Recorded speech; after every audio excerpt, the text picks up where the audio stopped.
Hi, everyone. For those that don't know me, I'm Lauren Pretorius. I'm the CEO of Campaigning for Cancer, which is a patient advocacy group in South Africa.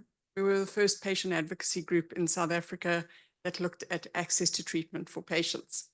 So today I got the exciting idea to talk, to talk about health technology assessment. So I'm going to ask a question. Who knows something about or has contributed to health technology assessment? Good. So we've got some experts and some newbies, right? I'm a newbie as well. And I'll tell you why, because in our country, we don't do formal health technology assessment. But in my travels, I kept on hearing about this thing, health technology assessment. And eventually I was like, okay, I need to find out what this is. So first of all, it's quite a long word, health technology assessment. So you talk about health technology. Let's look at that. So health technology, when you think about it automatically, you think we go to medicines, but it can be so many more things. It's at the end of the day, an intervention. So this is the learned definition of health technology that comes from some really important and well-knowledged people. But they also tell us that health technology includes medical devices, medical devices, equipment, surgical procedures, vaccine, blood products. What you can also, though, get with health technology assessment is you can even do a health technology assessment on an education and awareness campaign. Okay, so this thing that is huge, let's break it down a little bit. So we've talked about health technology. Health technology can be the medicine that we give it. It can be the system that we put the medicine into. It can be the device that we use. It's all something to do with how we treat that patient and the environment that we create around that patient. Okay. So the next big words, assessment. So what they did was some really clever people came and they said, okay, we'll set up a way of trying to see if one technology is better than the other in a certain scenario. Okay. And they created a whole lot of mathematical programs, and you have to go and collect a whole lot of data that's available that we get from things like trials, clinical trials, and published articles. And then you input that in, and it gives you a whole lot of data. Now, I'm not going to say that I know how to input that, because generally those are statisticians and pharmacoeconomic specialists, not me. But what you need to know is that there are it's models. So there are some sort of process. It's a systematic process, scientific process, where they take the data that's been around and they put it all together about that intervention. Okay. And then they look at the effects of the intervention and the consequences of the intervention. So they look at, if we do this, what happens and what's the change we see? And if we don't do this, what happens and what the change we see? So what is health? So now we can look at the really, really important understanding thing. So it's a systematic evaluation. It looks at and this is important, the direct and indirect consequences of something. Because a lot of the times, how many of you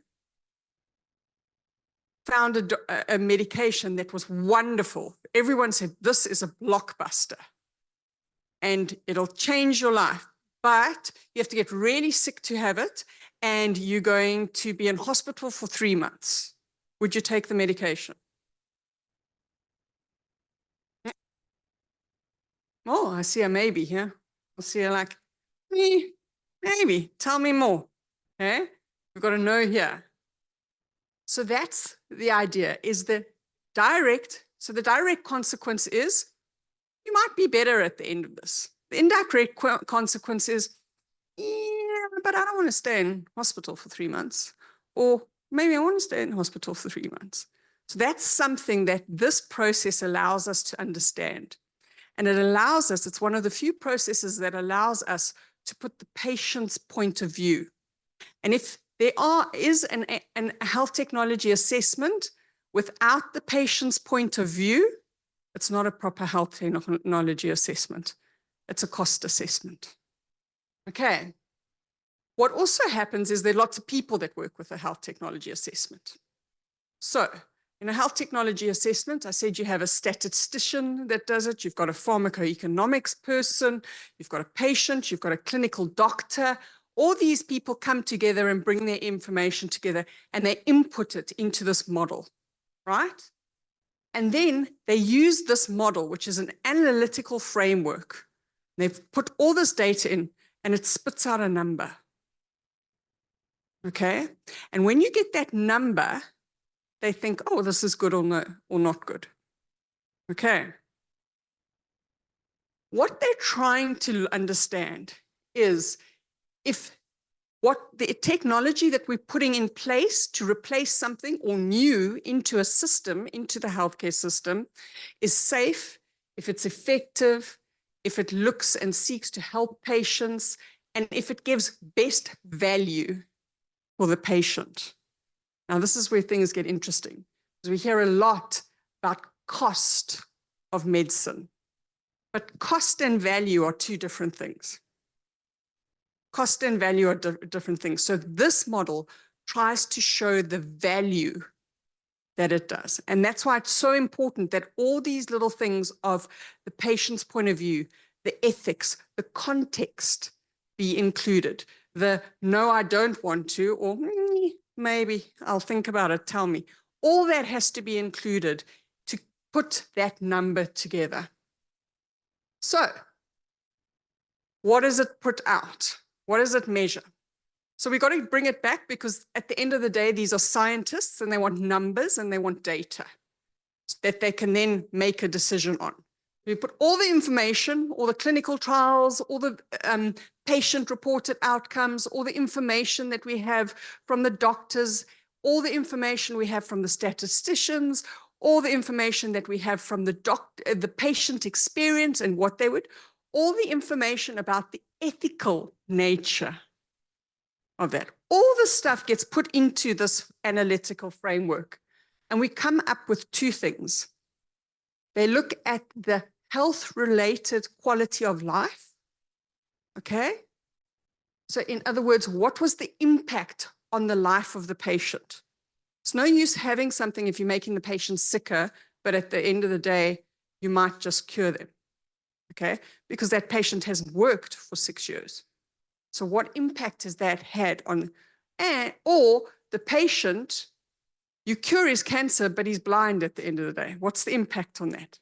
So they try to put those kind of quandaries into numbers, okay?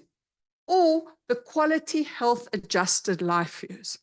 And that is the number of life years, the number of years that the technology will give to all the people who receive it.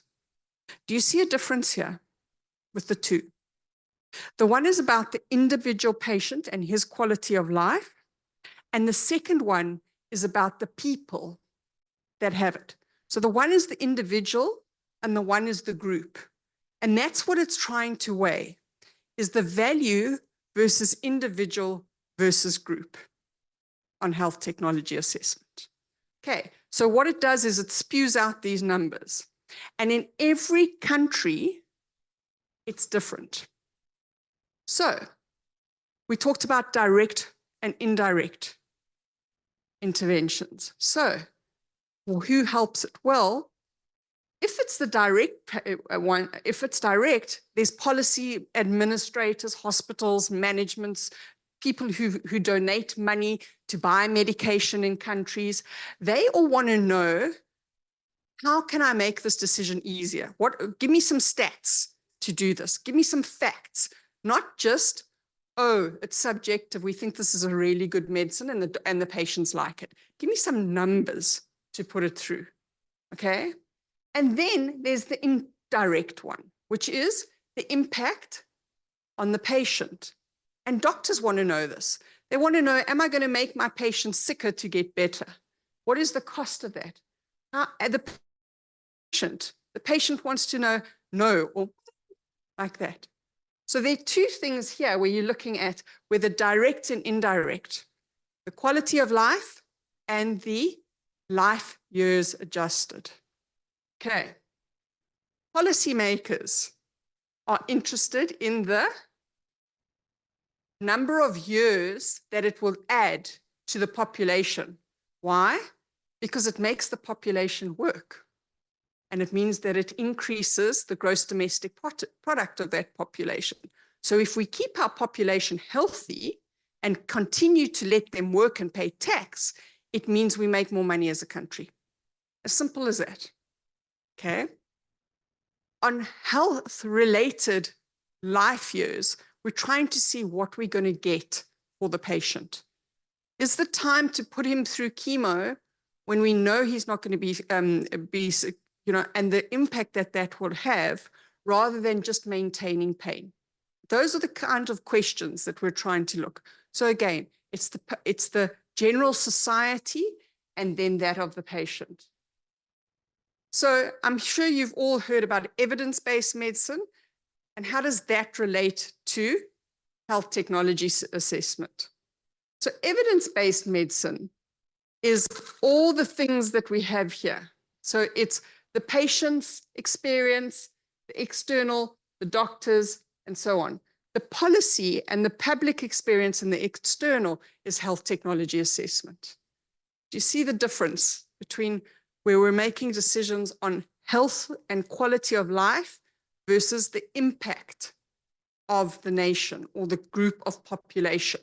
Because you can do you can do a health technology assessment at a national level. In other words, if you've got national health, your national health policymakers like the European Medicine Agency would make a decision on that, and they would say, okay, we think that this can be paid for because reimbursement, because we've seen the qualities it will give. Okay. Or it could be at a hospital level where the hospital says, I've got so much budget to spend and it's going to make these people so much better or so much worse, and therefore we're going to spend that budget or not. Okay. So, oh wait, I've gone the wrong way. Maybe. Again, health-related. Ach nee, Lauren. Right. Health-related versus what also makes a difference, which we have to see in this, is the context. Because remember I said that everyone chooses, thank you very much, everyone chooses a number. Remember, it spits out a number, and then they think that the policy decides if you can live with that number. Now, what normally happens is that they've just decided the number beforehand. It's called a threshold. In other words, they say that this is the number. Anything above this number, our country or we can't afford, or it's not cost effective. Anything below this number, we can afford, and it's cost effective for our context. America will have a very different threshold that they are willing to spend, or can spend, not even willing, can spend per member of the population than, say, for instance, Senegal. Because why? It's linked to the gross domestic product. Does that, okay. So what are they trying to see? In evidence-based medicine, we're trying to see, is it safe? Does it work? And who does it work for? When do I give it? At what point? Okay, so you're trying to see those three things. So you then take that evidence, those questions, because you know it's safe, you know how it's working and which patients it's working for, you know when to give it for those patients. Now you go and say, if I give this instead of this, what will be the difference? And you start comparing. And normally it's a comparison of what we're currently doing from what we propose to do. That's A and B. So the current intervention or the current technology that we're using versus the new or the proposed technology. And then they try to see, is there an increase? Is it value for money? Is it cost effective? Where does it land on the threshold that we've set for ourselves? Okay. And then they say, is it worth a trade-off? Now these from is it better than A to B? And all that is health technology. So we take the first three, which is evidence-based medicine, and we take that information and we take the ethics and we take the finance and we take the economics and we put it all together in this model. And that's health technology assessment. And it pops out a number and it says, this is the number. And you then have decided whether if that number's below or above the threshold. It says, can we afford it? Okay. So what the first thing is going to say is it value? Oopsie, wrong one. Is it value for money? Okay. If it's value for money, in other words, it's below or above the threshold, then we're going to say, okay, but it's cost effective. So the first part of it is cost effectiveness. Is it cost effective? The second part they're going to ask themselves is, can we afford it? So even though it's cost effective, we might not be able to still afford it because there are just too many people that have this. So we know it helps the patients, or we know that this changes the health of the country, but every single person in the country will have to have it. So we just don't have the budget. There's physically not enough money. So we do what is called a budget impact study. Okay, so it's like, how's it going to, if we had to do this, how's it going to impact the budget? And then it says, right, so now, if we've got this money and it's going to cost us less or more, where are we going to take money to trade? Where are we going to rob Peter to pay Paul? And that starts helping. You can start changing the model to see, if I do this and take this out, will it change the threshold and the number that's come out of that? And then, and this is where patients come in, the patient voices, what else do we consider? What are the ethics? What are the legal side of things? What are the political sides of things? I'll never forget, I sat with and I always forget her name, and I shouldn't, but she's an economist from Harvard. And her husband was first the health minister of Mexico, and then he was and I forget, I want to say Perez, but it's Frank, yes. And she said they sat one day working out the project, what they would pay for in cancer. And they got to it and they realized they had to choose between paying for lymphoma patients or childhood cancer. Which one do you think he took? Childhood cancer, because politically that was a bit better. So sometimes these discussions is what else do we need to consider? So even though you've got the money, there are all these other things, and that's where the patient's voice comes in. Okay. Now, this is kind of like everything I've said. Context is everything. And this is a really small side, but I'm going to take you. First of all, you take the research, right? Put all that research together, and you take the evidence base and you say, is it safe? Okay. And is it effective? In other words, does it work? Okay, you assess that. Then you say, in this context, in the place that we find ourselves, can it work? Is it efficient? Is it safe? Then you ask yourself, should we do it here? Okay, is it appropriate to do it here? Okay, and then how should we do it? How should we do it? These are the questions that you have to answer before you can fill in that model and come out with that. That's why sometimes the question that you get is that all the lymphoma medicines or interventions might have been cost effective. They might have had a good budget impact, but at the end of the day, choosing to fund lymphoma rather than childhood cancer from a political point of view wouldn't have benefited. Had it been another political party, it might have been a different discussion. I'm using it very simplistic, but that's the trade-off that happens. So who uses HTA? Government agencies use it. Healthcare practitioners use it when they decide on protocols and guidelines. Hospitals, when they decide what they're going to pay for out of the hospitals. Private sector insurance for companies that have it. So you would have what's called managed healthcare organizations, which are organizations that make up and tell the private sector how they can spend their money and the pot of money that they have. Patients and carers, you actually use it sometimes too. You don't even know. A decision aid is part of, say, for instance, that. And then academia as well. So those are all the people. And the reason why all these people use it is because context is everything. So where does it happen? These are all the places in the world that has set HTA agencies. And internationally, if you want to learn more about HTA, there's a group of people that are HTA practitioners. They belong to Health Technology International. Okay, so if you want to go, and they've got a lot of stuff about including patient and citizen involvement in health technology. In fact, I belong to the working group of that. And it's how do you make sure that when they're doing that model, that what the patients want and the patient's experience is being added in. Some countries do that really well, others don't. And there's a lot of debate on how that happens. And then INATA is the International Association of HTA. And these are probably some of the ones that you've probably heard of in your line thing from NICE.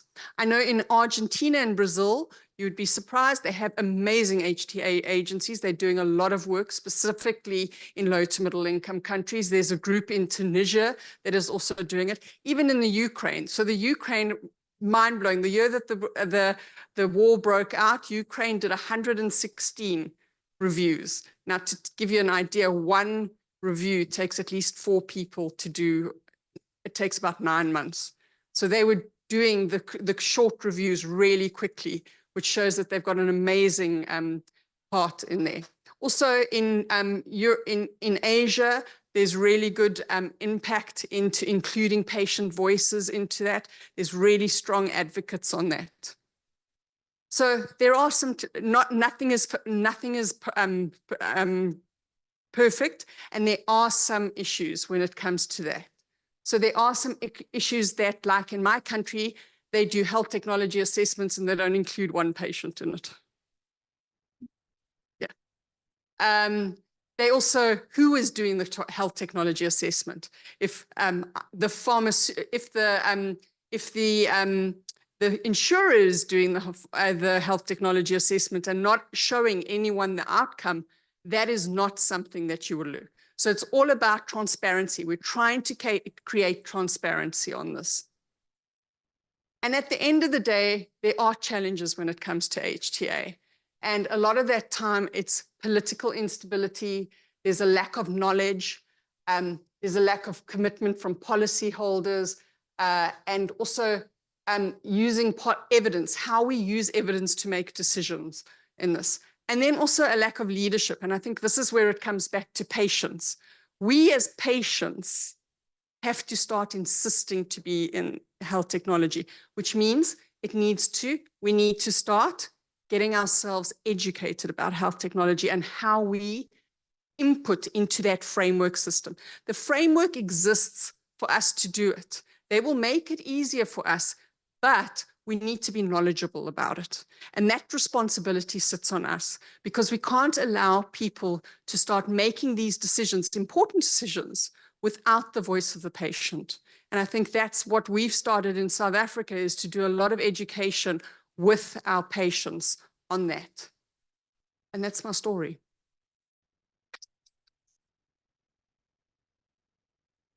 Any questions? It's a lot of information, I know. It's 20 minutes, a lot of information. What I am going to do now is I'm going to hand over to Michelle, because Michelle has, in Canada has a really good process for this, and she's going to take us a little bit through on her experience, and then maybe you can see like some real life updates on that, and you can then hopefully have some questions for us.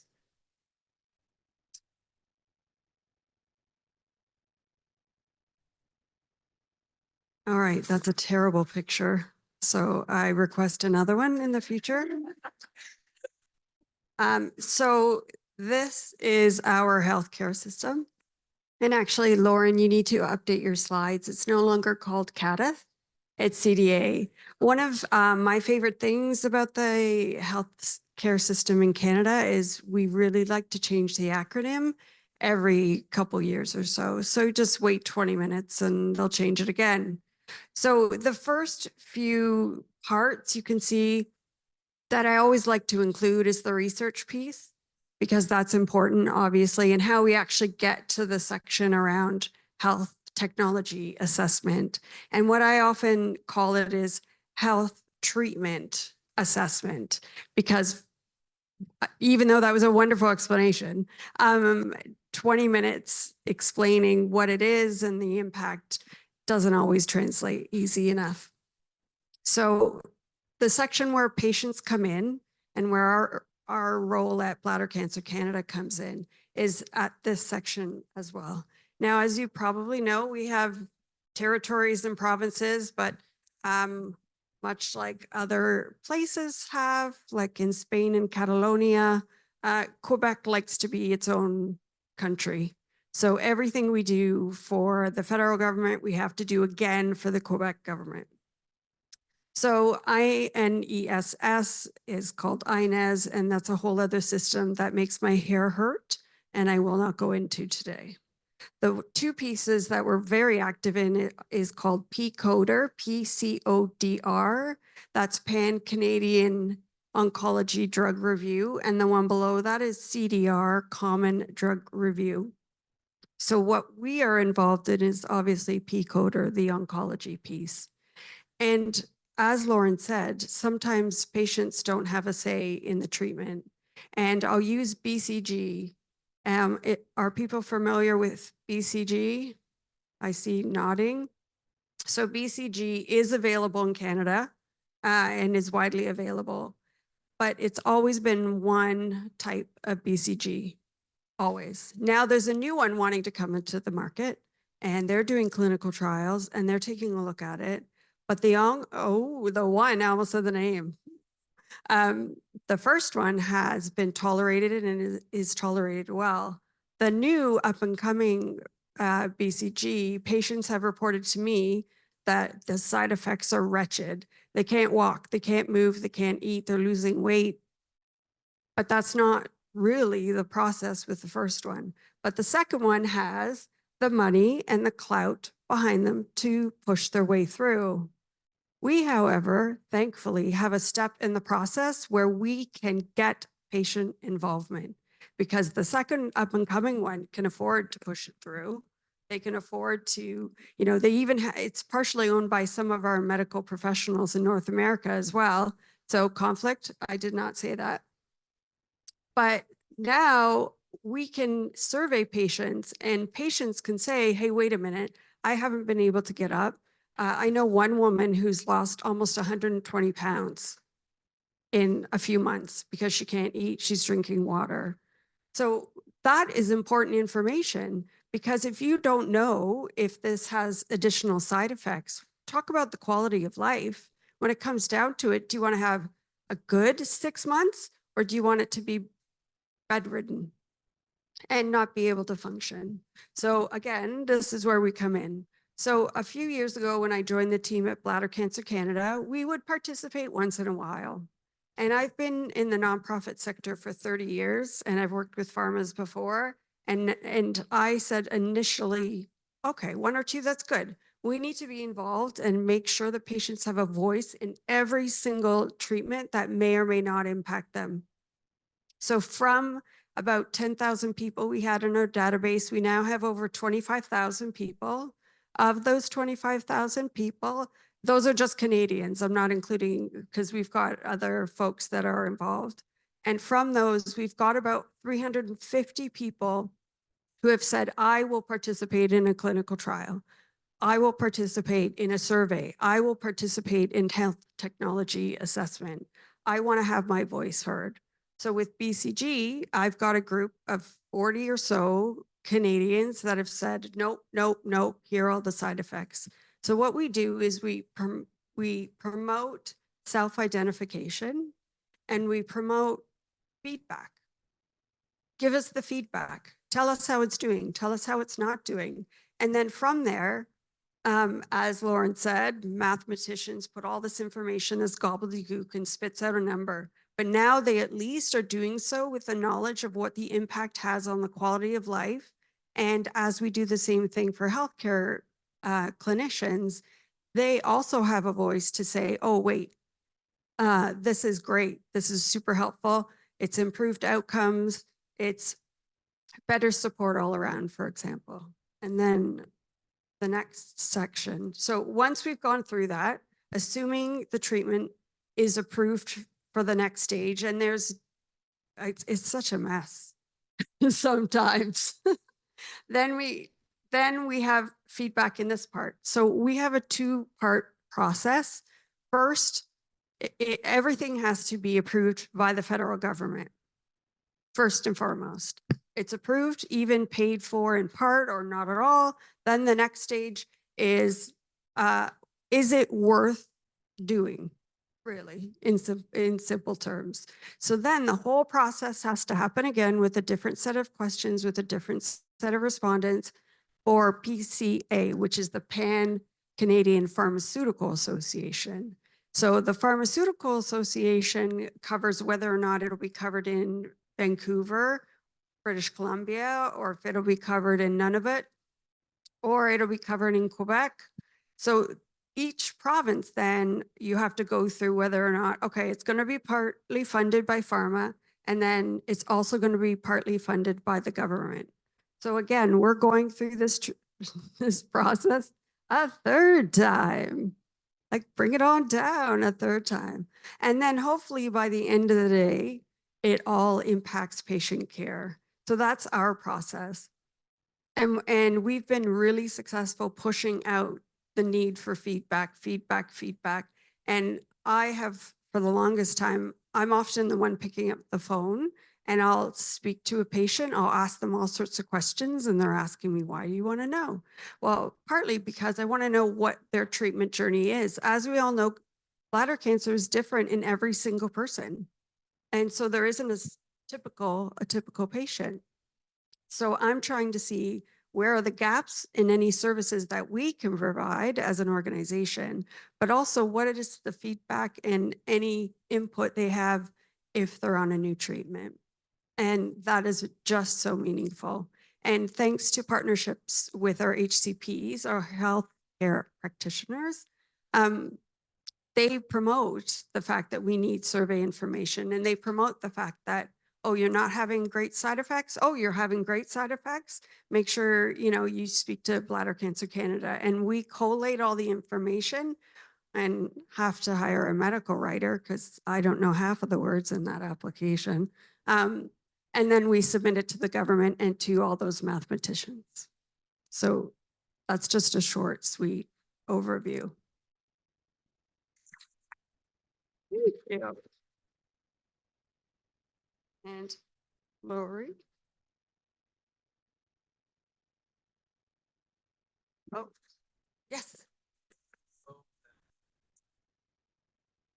So we're getting through the exact process with the new BCG strain. That's the same you are introducing in Canada.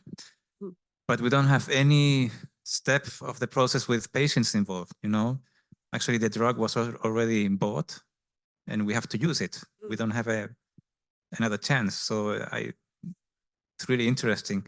So in which part of the process does the patients really have a voice?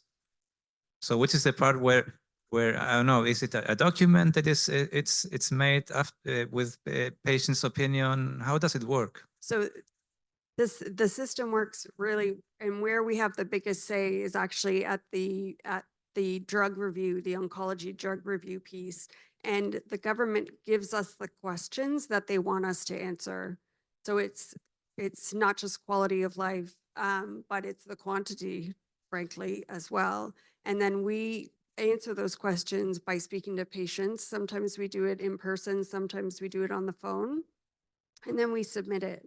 And then we put it forward, but it's really answering the questions that they want us to answer. It's like a survey or something. It's a survey for the most part, and then some are longer term interviews where I have had most recently, which is surprising considering all the reviews I've been a part of over the years, but one representative from CADIF, that's the body, the federal body that approves and or not, actually wanted to speak to a patient specifically, which is very, again, 30 years, never had that happen, but they did. So it's a survey and sometimes it's speaking to them individually. So patient and citizen involvement is different across the world. Yes. So at NICE, they actually get the physical patient to come and speak to the committee to tell their story, as well as putting written submission also in. And in Australia, in that committee, there is actually a person on the committee that represents patients, that is a patient advocate that sits with the committee that's going to make the decision. So it's different in every part of the world, but Canada, from what I understand, is mostly a written submission. Yes. And actually, Lori and I have, because some HTAs will accept people from other countries. So Lori and I have shared patients. And when I say shared, meaning their feedback on some treatment, because I couldn't come up with or find enough respondents, but they do welcome input from others.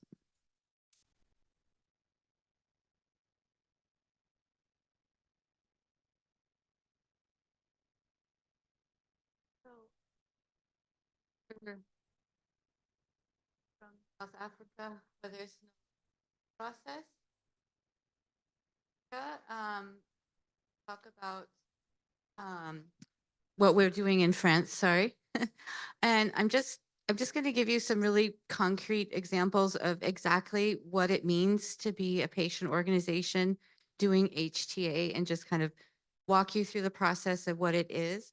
I saw earlier there were some hands raised. Some people in the room are familiar with HTA and have participated, and others maybe haven't yet.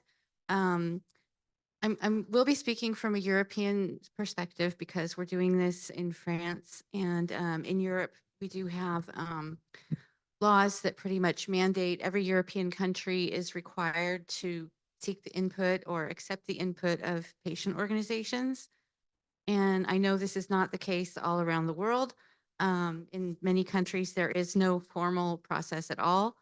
So, I think this information, even though it's kind of tailored on my experience in France and Europe, could still be useful to patient organizations in other countries, and even healthcare professionals maybe who don't see what it is that we actually do and what the regulatory bodies are expecting patient organizations to provide.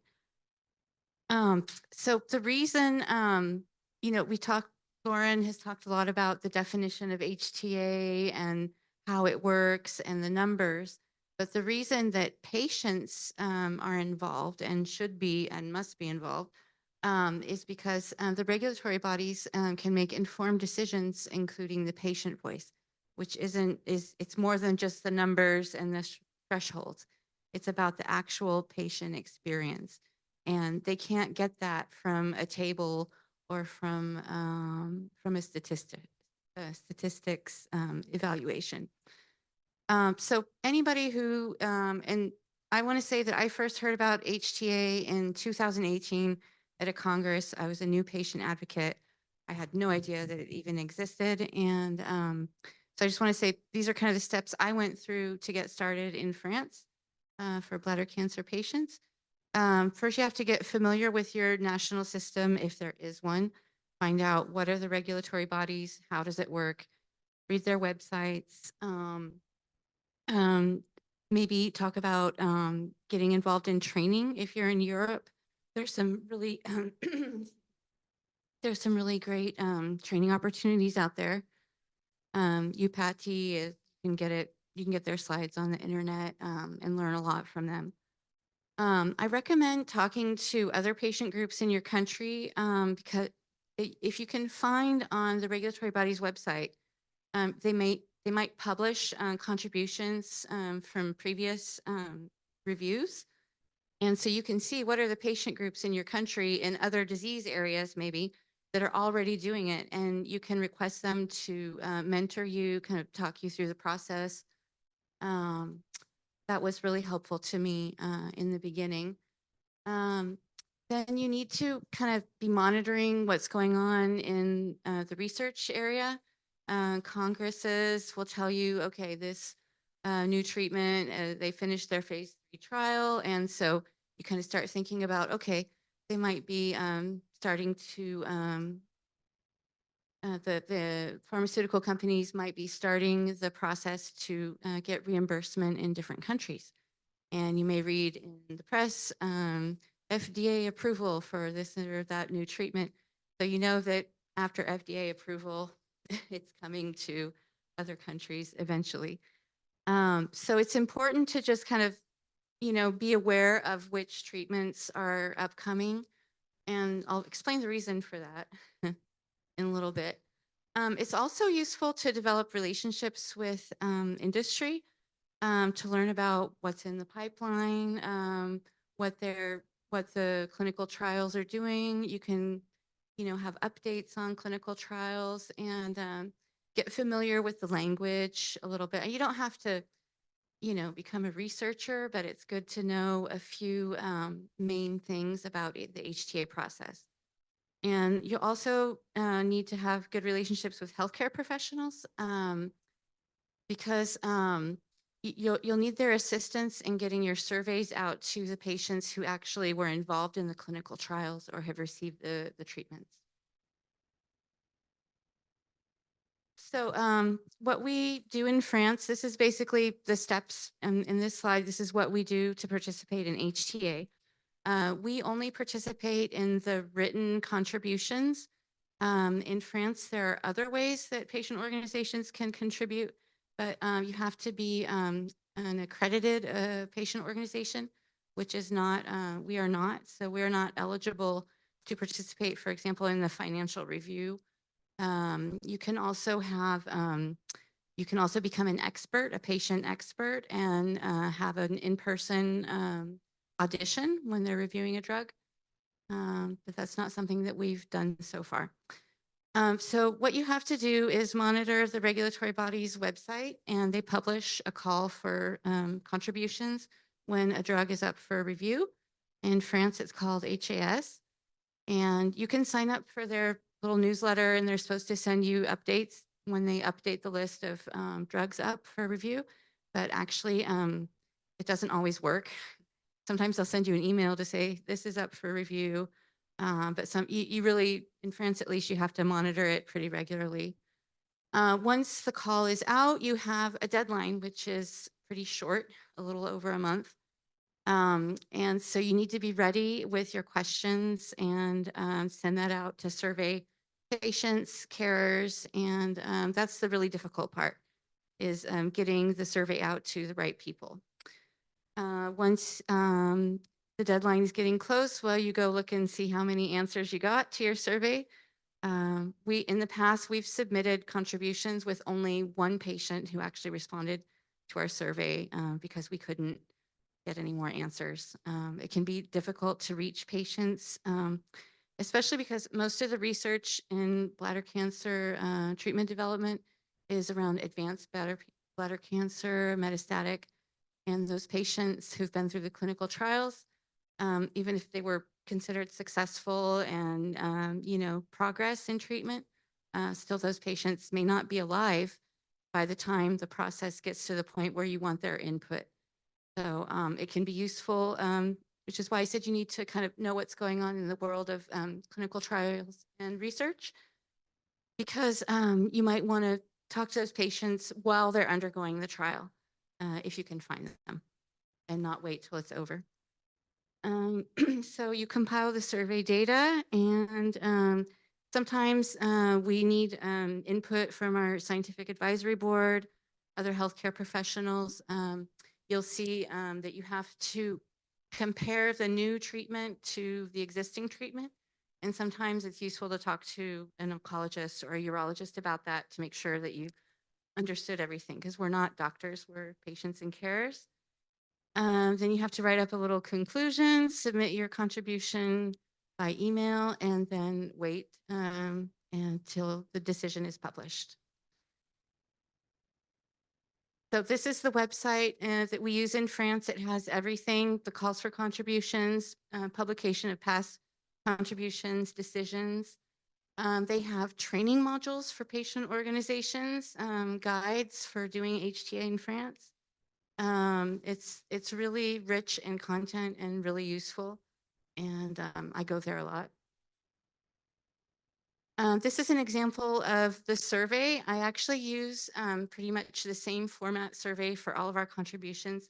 And I think we've done 6 now since 2020. The framework of the questions is the same, but I adapt it every time to the specific treatment that's being reviewed. And I do it in French. I've been considering doing a version in English. Yeah, Carl Henry.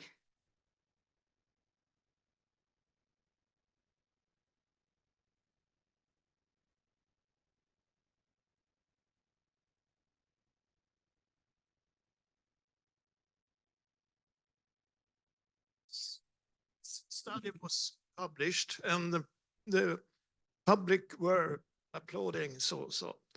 And about 5 months later, EU said okay, and in Sweden in December 23, what we call the National Therapy Council said yes, but then they must sit and talk behind doors which are closed with the industry. Yeah. How much will it cost? And that takes always 6 months. So I know patients in Sweden, they can't get it because it's, even if it's approved and so on. Why does it take so long time? And this has nothing to do what we patients say. This is the rule, how long it takes. Yeah. Actually, I believe, at least in France, there's legal delays that they have to respect. They have to give their decision within a certain time frame. And I don't know what that is in Sweden. But I think it is the same in France that It doesn't take. is it get paid from the? It doesn't take 6 months.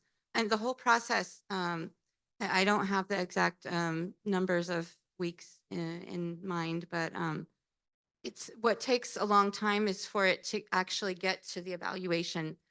And then patient orgs only have 45 days to submit the evaluation. And then after that, it's usually pretty quick. I still doubt that they really get this. I heard from my professor Lidberg in Sweden that patients in Germany and Switzerland can get it on private clinics when they pay it with their insurance, but they will not get paid from the government and it takes your system's a little different. And I'm going to we're going to talk about how long it takes for the drugs to be evaluated. And once we move on to the EU portion.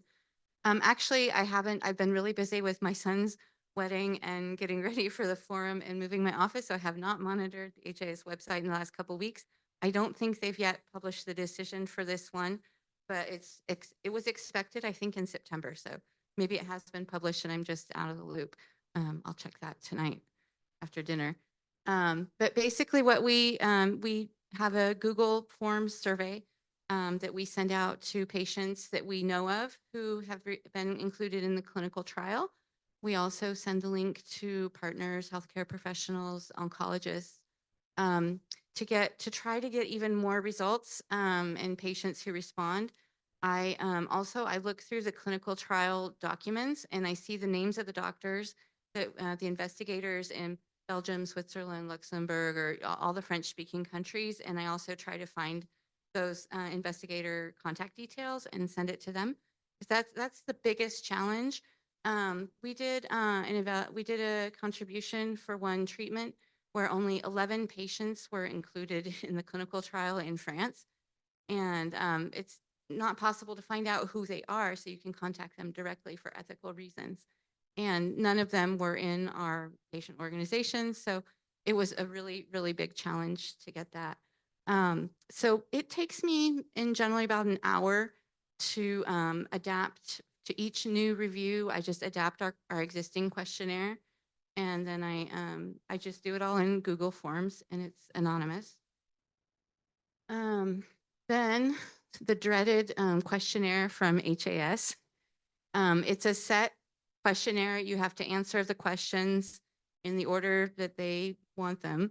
And there isn't a lot of room for, you know, giving information that they're not asking for. So you really kind of have to follow what they want. And I think it's 21 pages, sorry. And there's a part of it that's only for early access reviews. So the first part of it is just administrative information, and you also have to disclose your financial situation where you receive your funding. If you're receiving pharmaceutical company funding, you have to disclose that. And just a note, it's good to have a balanced funding situation to not have, you don't want 95% of your funding to be from one pharmaceutical company. Then you wouldn't be very legitimate to contribute to a review of their drug. So you want to be careful about that when you think about funding and future HTA endeavors.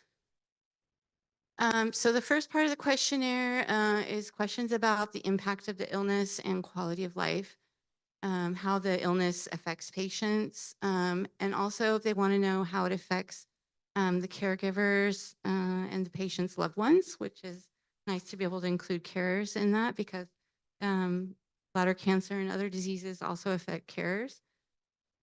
They ask you to describe the current treatments available.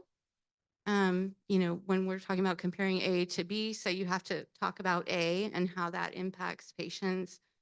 The side effects, they want to know what you think about the indication that the pharmaceutical company has put out for, if this treatment will be for advanced bladder cancer patients in this particular category of the disease, if you think that's correct or incorrect. They want to know if you have any experience, that means if patients in your organization have experience with the drug. And if yes, then you answer the following questions about the side effects and the advantages and disadvantages. But sometimes, you may only have one patient or no patients who can respond to your survey. So then you can answer other questions that are more general without giving any actual experience. But I personally think it's really impactful to give actual patient testimonials and real life information. I can't remember which one it was, but we had a patient who wrote in their survey response, yeah, when I was on chemo, I was in bed all the time and I couldn't eat and my life just came to a halt. And now that I'm on this targeted therapy, I ride my bike every day and I do some gardening every weekend and I went back to work. And this is a patient with advanced bladder cancer, and it's just something that, it stands out from all the numbers and the thresholds and to say this treatment, this is the effect on real life patients. Let's see, anything else important that I should talk about in here? So the next part of the questionnaire is only for early access reviews. So there are 4 criteria for early access in France. Oh, I didn't get these in the right order. The illness that you're being treated for, it has to be rare, serious, or incapacitating, which isn't a problem with advanced bladder cancer, for example. There's no doubt about it, whether it's an incapacitating disease. You have to demonstrate that there's no other appropriate treatment available, and you have to talk about whether or not the medication has an innovative character. And also, the 4th criteria is treatment can't be delayed. So you have to, as a patient organization, you have to kind of go in and give arguments for that or against it.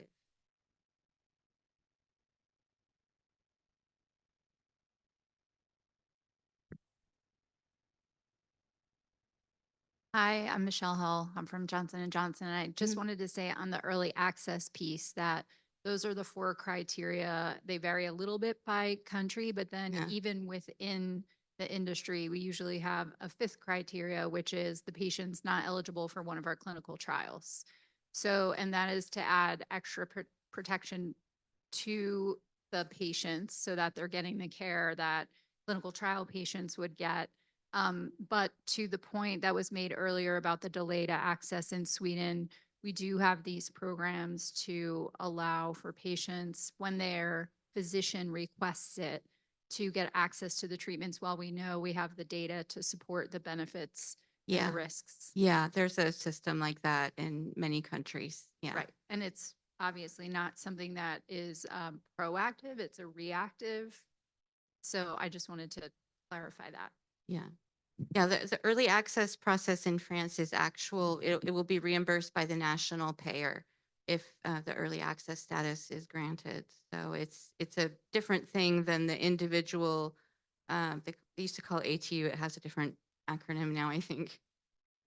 So the end of the questionnaire, you just give a summary, conclusion, any other comments, and then you have to describe the methods. Am I over time, Alex?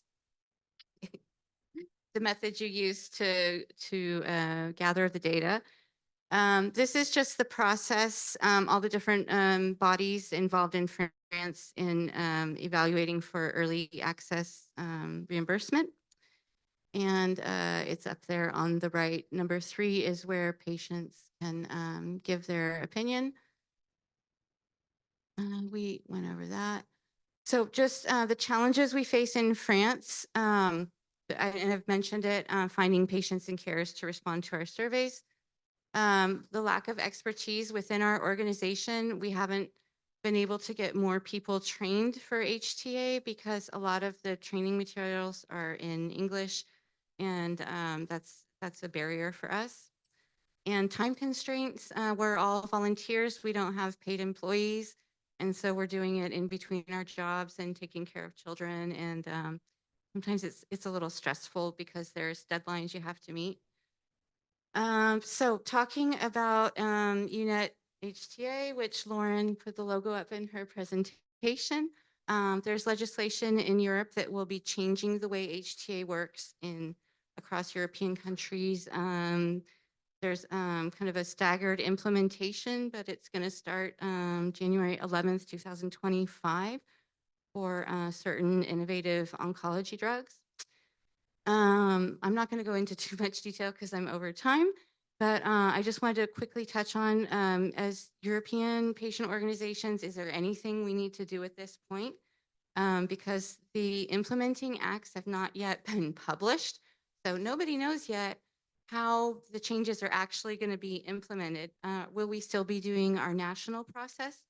I should explain that the idea behind the European Network for HTA is to do all the clinical assessment, the scientific part of the assessment, which is now done in every single individual European country. You know, HAS in France, they do their clinical assessment, and in Germany, they do their clinical assessment. Sweden does their own. The numbers and the scientific side of it, the idea is to have joint clinical assessments that are valid across Europe. And that is going to start in January of next year. But then each European country, of course, retains the decision-making priority for whether or not it will be reimbursed, for whom, et cetera. The financial cost evaluation appraisal will still always remain in each individual country. So there may be actually a new step for patient organizations starting next year to participate at the European level and also at the national level. But basically, we don't know yet how that's going to work. I just put the question out there, should the coalition be involved in the European process or not? It's a question. I think we need to know more about what the process is going to be. Just a quick, anybody who's interested to learn more, these 2 links are great places to start to learn about the UNET HTA. And anybody who wants to learn more,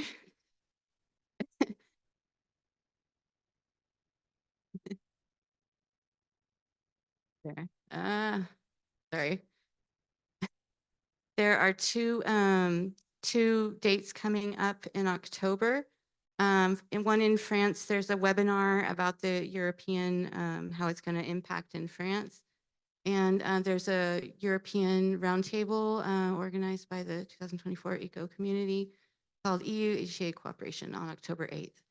And if anybody is interested, I think you can just Google it or ask me and I'll give you more information about it. Thank you.